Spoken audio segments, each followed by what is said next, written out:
નમસ્કાર ગુજરાત, આજના મુખ્ય સમાચારની અંદર 1 તારીખથી નવા નિયમો, ખેડૂતોને મોબાઈલ ખરીદવા માટે મળશે 6,000 રૂપિયાની સહાય, મહિલાઓને 32,000 રૂપિયાની સહાય, તો ખેડૂતોનું દેવું માફ થશે કે નહીં? સાથે પ્રધાનમંત્રી ફસલ વીમા યોજનાની શરૂઆત, સોલાર પંપ માટે 60%ની સબસિડી, ડુંગળીને લઈને ખેડૂતો માટે સારા સમાચાર, 2000નો 17મો હપ્તો મેળવવા શું કરવું, આરબીઆઈનો મહત્વનો નિર્ણય, રાશન કાર્ડને લઈને સમાચાર, સાથે આધાર કાર્ડમાં 50,000 રૂપિયાની લોન, સોના અને ચાંદીના ભાવમાં થયો છે ઘટાડો, સાથે સીએનજીના ભાવમાં પણ થયો છે ઘટાડો, ઘરઘંટી ખરીદવા માટે સહાય, તો ખેડૂતોને વાહન ખરીદવા માટે 75,000 રૂપિયાની સહાય, અને આજના સૌથી મોટા ખેડૂત સમાચાર.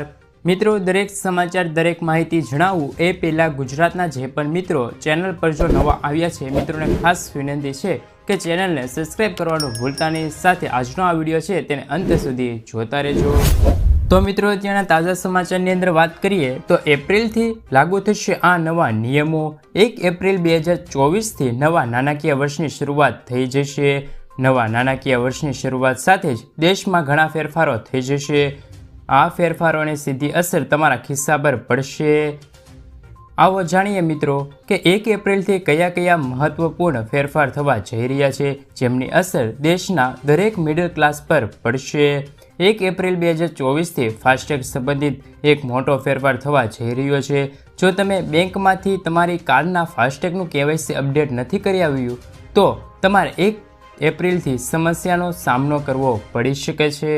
મિત્રો, ત્યારબાદના સમાચારની અંદર વાત કરીએ તો મોબાઈલ ખરીદવા માટે 6,000 રૂપિયાની સહાય. ગુજરાત સરકારના કૃષિ અને સહકાર વિભાગ દ્વારા વિવિધ સહાય યોજના અમલમાં મૂકવામાં આવી છે. આ યોજના અંતર્ગત ખેડૂતોને તેનો લાભ આપવામાં આવશે. ગુજરાતના તમામ ખેડૂતો માટે આ યોજના લાભદાયક બની શકે છે. વાત એ છે કે ઘણી યોજનાઓ એવી પણ હોય છે કે જેમના વિશે ખેડૂતો પાસે પૂરતી જાણકારી જ નથી હોતી. મિત્રો, અહીં વાત થઈ રહી છે કે સરકાર ફોન સહાય યોજનાની, જેમાં મિત્રો ખેડૂતોને છે તે સ્માર્ટફોન ખરીદવા માટે સહાય આપવામાં આવે છે. આ યોજના અંગે અમે આપને સંપૂર્ણ જાણકારી આપીશું, જેના વડે ખેડૂતો સ્માર્ટફોન ખરીદવા માટે સહાય યોજનાનો લાભ લઈ શકે છે. શું તમે પણ ગુજરાતના ખેડૂતો છો તો 15,000 સુધીના ફોન ખરીદવા પર તમને 6,000 રૂપિયાની સહાય મળવા પાત્ર રહેશે. મિત્રો, સમાચારની અંદર આગળ વધીએ તો ખેડૂતોનું શું 100% દેવું માફ થશે કે નહીં તેમના વિશે વાત કરીએ તો ગુજરાતના લાખો ખેડૂતો દેવામાં ડૂબેલા છે. ખેડૂતોએ 1 લાખ કરોડથી પણ વધારે રૂપિયાની લોન લીધેલી છે, જેમાં ગુજરાતમાં 47.51 લાખ ખેડૂતોએ લોન લીધેલી છે. દેશના ખેડૂતોની વાત કરીએ તો દેશમાં 16 કરોડ ખેડૂતો પર 21 લાખ કરોડ રૂપિયાનું દેવું છે. દેશમાં સૌથી વધારે દેવું રાજસ્થાન રાજ્યના ખેડૂતોના માથે છે. રાજસ્થાનમાં 99.97 લાખ ખેડૂતોએ 1.47 લાખ કરોડથી પણ વધારેની લોન લીધેલી છે. ખેડૂતોએ લોન આપવા ખાનગી ક્ષેત્ર અને જાહેર ક્ષેત્રની બેંકો સૌથી આગળ છે. આખા ગુજરાતમાં ખેડૂતોનું દેવું 90,895 કરોડ રૂપિયા છે. મિત્રો, આગળના સમાચારની અંદર વાત કરીએ તો આધાર કાર્ડ ઉપર 50,000 રૂપિયાની લોન. દેશમાં કોરોના સંકટ વચ્ચે મોદી સરકાર એક સ્કીમ જારી કરી હતી, જે ઘણી લોકપ્રિય પણ હતી મિત્રો, કારણ કે આ સ્કીમ હેઠળ 50,000 રૂપિયા સુધીની લોન ગેરંટી વગર મળી જતી હતી. આ સ્કીમ ખાસ કરીને એવા લોકો માટે છે કે જેમને નાની નોકરીઓ કરે છે પરંતુ કોઈ કારણસર તેમના પોતાના બિઝનેસ શરૂ કરવા માંગતા હોય, અથવા તો શરૂઆત કરવાની સાથે નવો બિઝનેસની શરૂઆત થતી હોય તો તેવા ખેડૂતો અથવા તો તેવા કોઈ પણ દેશના નાગરિકને આધાર કાર્ડ ઉપર 50,000 રૂપિયાની લોન આપવામાં આવે છે. મિત્રો, સમાચારની અંદર આગળ વધીએ તો મહિલાઓને 32,000 રૂપિયાની સહાય. કેન્દ્રએ 1 એપ્રિલથી મહિલા સન્માન બચત પત્ર યોજના શરૂ કરી છે. આ યોજના અંતર્ગત મહિલાઓને દેશભરની પોસ્ટ ઓફિસમાં 2 વર્ષ માટે ઓછામાં ઓછા 1,000 રૂપિયાથી મહત્તમ 2 લાખ રૂપિયા સુધીનું રોકાણ કરી શકે છે, જેમના પર 7.5% વ્યાજ મળશે. એટલે કે 2 લાખ જમા કરાવો પર 2 વર્ષ બાદ તમને લગભગ 32,000 રૂપિયા વ્યાજ મળશે. 1 વર્ષ પછી જમા કરાયેલા નાણાં 40% સુધી ઉપાડી શકો છો. આ ખાતું ખોલાવવા માટે તમે બેંક અથવા તો પોસ્ટ ઓફિસની મુલાકાત લઈ શકો છો. મિત્રો, સમાચારની અંદર આગળ વધીએ તો પ્રધાનમંત્રી ફસલ વીમા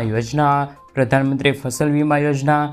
7 ખેડૂતોના હિતમાં અમલમાં મૂકવામાં આવેલા છે. પ્રધાનમંત્રી ફસલ વીમા યોજનાના વિસ્તારમાં પણ વિસ્તરણ કરવામાં આવી રહ્યો છે કે આ યોજના હેઠળ જે 2016માં શરૂ કરવામાં આવી હતી, ખેડૂતોના પાકને ખૂબ જ ઓછા પ્રીમિયમ પર વીમો લેવામાં આવે છે. આ માટે ખેડૂતોને કુલ પ્રીમિયમના માત્ર 2 થી 5% જ ચૂકવવા પડે છે, જ્યારે બાકીની રકમ સરકાર દ્વારા જમા કરવામાં આવે છે. બજેટમાં કરેલું વાત કરીએ તો PM કિસાન યોજનાના હેઠળ બજેટમાં 30% સુધી રકમ ફાળવવાની તૈયારી કરવામાં આવી છે, જે ચાલુ નાણાકીય વર્ષમાં 60,000 કરોડ રૂપિયા પણ હતી. મિત્રો ત્યારબાદના સમાચારની અંદર વાત કરીએ તો સોલાર પંપ માટે 60% સબસિડી મળશે.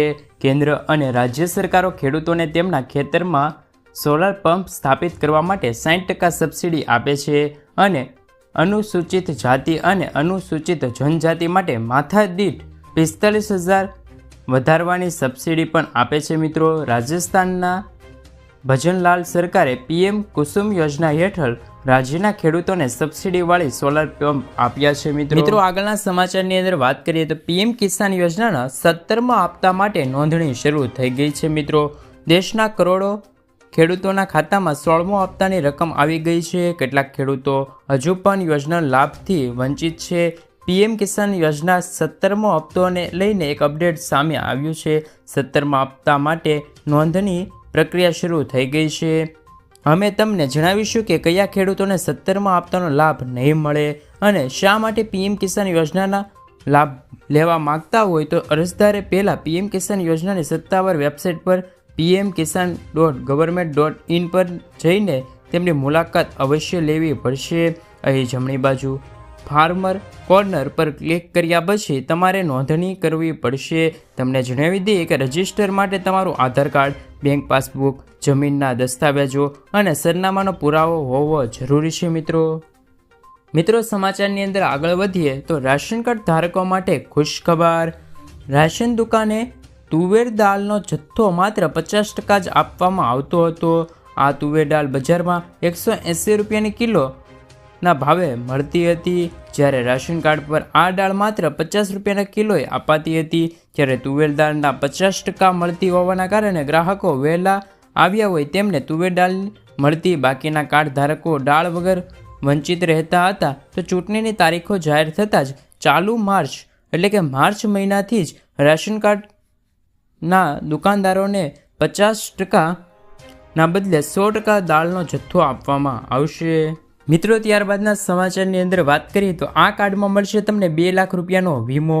અસંગઠિત ક્ષેત્રોમાં કામ કરતા લોકોને આર્થિક સુરક્ષા આપવા માટે સરકારે 2020માં ઈ-શ્રમ કાર્ડ યોજના શરૂ કરી હતી. આ યોજનાનો ઘણો પ્રતિસાદ મળ્યો છે અને અત્યાર સુધીમાં 29 કરોડ ઈ-શ્રમ કાર્ડ બનાવવામાં આવ્યા છે. આર્થિક સહાય ઉપરાંત સરકાર ઈ-શ્રમ કાર્ડ ધરાવતી વ્યક્તિને 2 લાખ રૂપિયાનો અકસ્માત વીમાનો લાભ પણ આપે છે. ઈ-શ્રમ કાર્ડ ધારકો પ્રધાનમંત્રી શ્રમ યોગી માનધન યોજના, સ્વરોજગારી માટે રાષ્ટ્રીય પેન્શન યોજના, અટલ પેન્શનના યોજના, પ્રધાનમંત્રી જીવન જ્યોતિ વીમા યોજના, પ્રધાનમંત્રી સુરક્ષા વીમા યોજના, પ્રધાનમંત્રી આવાસ યોજના, રાષ્ટ્રીય સામાજિક યોજના તરીકે લાભ મેળવી શકે છે. મિત્રો સમાચારની અંદર આગળ વધીએ અને ખેડૂતો માટે પણ સારા સમાચાર સામે આવ્યા છે. ડુંગળીને લઈને ખેડૂતો માટે આવ્યા છે મહત્વના સમાચાર. ડુંગળીની નિકાસ પર પ્રતિબંધ લંબાવવાના કારણે APMCના ભાવ સંબંધિત ઘટાડવાની ચિંતા વચ્ચે કેન્દ્ર સરકારે મંગળવારે ખેડૂતોને ખાતરી આપી હતી કે તેમના હિતમાં એક મહત્વનો નિર્ણય લેવામાં આવ્યો છે. 2 થી 3 દિવસમાં 5 લાખ ટન રવિ સિઝનની ખરીદી એટલે કે ડુંગળીની ખરીદી શરૂ કરી દેવામાં આવશે. ગ્રાહક બાબતે સચિવ રોહિત કુમાર સિંહે પત્રકારે જણાવ્યું હતું કે અમે ખેડૂતોને ખાતરી આપવા માંગીએ છીએ કે તેમની ચિંતાઓનું ધ્યાન રાખવામાં આવશે. બફર સ્ટોક જાળવવા માટે અમે આગામી 2 થી 3 દિવસમાં 5 લાખ ટન રવિ સિઝનની ડુંગળીની શરૂઆત કરી દઈશું. મિત્રો ત્યારબાદના સમાચારની અંદર વાત કરીએ તો RBIનો મહત્વનો નિર્ણય. RBIએ બેન્કો અને ફાઇનાન્સ કંપનીઓના મનમાની દૂર કરીને ક્રેડિટ કાર્ડ સંબંધિત નિયમોમાં મોટા ફેરફાર કર્યા છે. RBIએ ગ્રાહકોને તેમની ઈચ્છા મુજબ ક્રેડિટ કાર્ડ વિકલ્પ પસંદ કરવાનો અધિકાર આપ્યો છે. તેમજ હવે ગ્રાહકો બિલિંગ સાયકલનો વિકલ્પ જાતે જ પસંદ કરી શકે છે. ગ્રાહકો બિલિંગ સાયકલમાં કોઈપણ ફેરફાર કરી શકે છે. નવા નિયમ અનુસાર કાર્ડ ધારકો તેમની ઈચ્છા મુજબ કોઈપણ નેટવર્ક પસંદ કરી શકશે. મિત્રો, આગળના સમાચારની અંદર વાત કરીએ તો મહિલાઓને 1000 રૂપિયાની સહાય. હવે ભારતના વડાપ્રધાન નરેન્દ્ર મોદી દ્વારા દરેક મહિલાઓને દર મહિને ખાતામાં 1000 રૂપિયા આપવામાં આવશે. વડાપ્રધાન મોદીએ છત્તીસગઢની અંદર જાહેરાત કરી હતી કે આ અંતર્ગત મહતારી વંદના યોજના હેઠળ પ્રથમ હપ્તો જાહેર કરવામાં આવ્યો છે. આ હપ્તો દરેક મહિલાઓના ખાતામાં 1000 રૂપિયા નાખવામાં આવશે. અને આની સાથે વડાપ્રધાન નરેન્દ્ર મોદીએ એવું પણ કહ્યું છે કે દર મહિને છે તે તમારા બેંક ખાતામાં 1000 રૂપિયા મુશ્કેલી વગર મળી જશે તમને. મિત્રો, આગળના સમાચારની અંદર વાત કરીએ તો ઘરઘંટી સહાય યોજના 2024. ઘરઘંટી સહાય યોજના 2023 એ ગુજરાત રાજ્ય સરકાર દ્વારા સામાજિક ન્યાય અને અધિકારિક વિભાગ હેઠળ પહેલી છે. તેમનો હેતુ સામાજિક અને શૈક્ષણિક રીતે પછાત વર્ગો, આર્થિક રીતે પછાત વર્ગો, લઘુત્તમ અને વિચરેતી મુક્તિ જાતિઓને આવશ્યક સહાય પૂરી પાડવામાં આવે છે. જેમની ઘણીવાર ગરીબોની ચક્રમાં ફસાયેલા હોય છે તેમને આ યોજના લાભ મળવા પાત્ર રહેશે. ઘરઘંટી સહાય યોજના 2024માં દરેક લોકો છે તે ગરીબાઈથી દૂર આવે. મિત્રો, સમાચારની અંદર આગળ વધીએ તો સોના અને ચાંદીના ભાવમાં થયો છે ઘટાડો. તો જી મિત્રો, હા કે સોના ચાંદીના ભાવમાં આજે ઘટાડો નોંધાયો છે. 24 કેરેટ સોનું 296 રૂપિયા સસ્તું થઈને 66,420 રૂપિયા પ્રતિ 10 ગ્રામ પહોંચી ગયું છે. 22 કેરેટ સોનું 60,840 રૂપિયા અને 18 કેરેટ સોનું 49,000 રૂપિયા પ્રતિ 10 ગ્રામે પહોંચી ગયું છે. ચાંદીના ભાવમાં પણ આજે ઘટાડો નોંધાયો છે. ચાંદી 478 રૂપિયા સસ્તું થઈને 73,000 રૂપિયાની આસપાસ કિલો પહોંચી ગયું છે. મિત્રો, સમાચારની અંદર આગળ વધીએ તો સીએનજીના ભાવમાં પણ થયો છે ઘટાડો. ચૂંટણી પંચના આ મહિનામાં ગમે ત્યારે દેશમાં લોકસભાની ચૂંટણીની તારીખ છે તે જાહેર તો થઈ ગઈ છે. આ દરમિયાન લોકો માટે રાહતના સમાચાર આવ્યા છે. સીએનજીના ભાવમાં પ્રતિ કિલો 28 રૂપિયા સુધીનો ઘટાડો થયો છે. મોંઘવારીના જમાનામાં સીએનજીના ભાવમાં પણ ઘટાડો નોંધવાથી લોકોને રાહત મળી છે. મિત્રો, આગળના સમાચારની અંદર વાત કરીએ તો અકસ્માત બાદ 50,000 રૂપિયાની સહાય. રાજ્યના માર્ગમાં અકસ્માતના બનાવો બની રહ્યા છે અને વધી પણ રહ્યા છે. ત્યારે ગુજરાત સરકારે એક મહત્વપૂર્ણ જાહેરાત કરી છે. જે મુજબ રાજ્યના કોઈપણ સ્થળે કોઈપણ વ્યક્તિનું માર્ગ અકસ્માતમાં ઈજા થાય તો તેમને નજીકની સરકારી કે ખાનગી હોસ્પિટલમાં તાત્કાલિક સારવાર આપવામાં આવશે. રાજ્ય સરકાર તરફથી 50,000 રૂપિયાની સહાય આપવામાં આવશે. ઈજાગ્રસ્ત વ્યક્તિને 48 કલાકમાં જ વિવિધ જાતના તમામ પ્રકારની સારવાર મળી રહેશે અને તેમનો જીવ બચી જશે. તે હેતુથી સરકાર આ સ્કીમ સીધી જ હોસ્પિટલને આપવામાં આવશે. મિત્રો, ત્યારબાદના અને આજના અંતિમ સમાચાર એટલે કે આજના સૌથી મોટા ખેડૂત સમાચાર.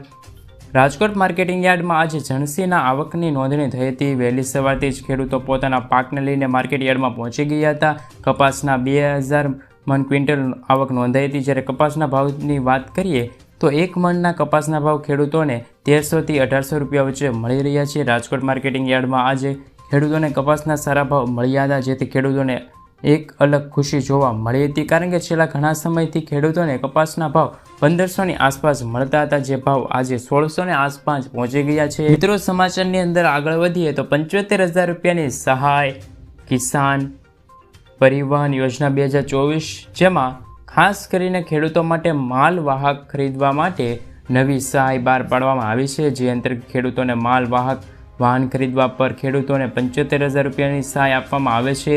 આ યોજનાનો લાભ કોઈ પણ ખેડૂત લઈ શકે છે, જેમાં નાના, શ્રીમંત, SC STની મહિલાઓને 35% અથવા તો 75,000 રૂપિયાની સહાય મળવાપાત્ર રહેશે. તેમજ સામાન્ય તથા અન્ય ખેડૂતોને 25%, જેમના 75,000 રૂપિયાની પણ સહાય મળવાપાત્ર રહેશે. તો મિત્રો, વાત કરી કે ભારત દેશમાં 18મી લોકસભાની ચૂંટણી એપ્રિલ-મે 2024માં યોજાવાની સંભાવના છે. લોકસભાની ચૂંટણી 5 વર્ષે એકવાર યોજવામાં આવી છે.